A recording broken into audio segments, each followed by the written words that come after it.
Su Telemaksima kortele, kurioje jau yra 15 litų pokalbiams. Maksima apie viską pagalvota. Čia filmuoji? Ant Maksimo fotogratai, kurie kviečia pamatyti naują šedevrą. Visai šeimai. Le Troškys. Tikriuotas, betoniškuo. Galime tapti geriausių Paryžiaus restoranų kinuose. Nuo rugpjūčio 15 dienos.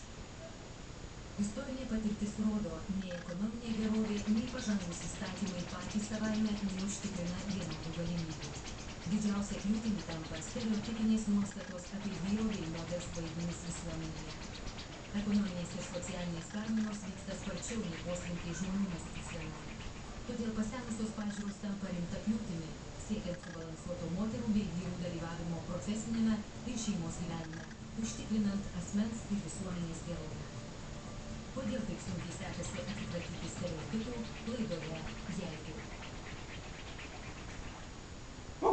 Vilniaus Eigiškių parko aikštyne rugpjūčio 4-11 dienomis vyksta tarptautinis teniso turnyras Prezidento taurei laimėti.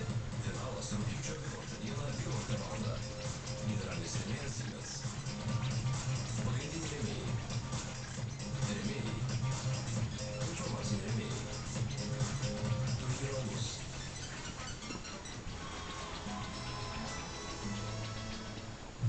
Dėmesio, šį sekmadienį 29 vakare NML čempionų taurės antrasis pusfinalis. Dėl teisės patekti į finalą Merūnas kausis su Deiviu ir Renatos duetu. Nugalėtojo pasidarys trijus tiesiogiai balsuodami telefonu. 5 kovos, jokių likimų ir jokių kompromisų. Nugalėtojas patenka į finalą, kurio laukia Ingos ir Česlovo duetas. NML čempionų taurė pereina į kulminacinę fazę.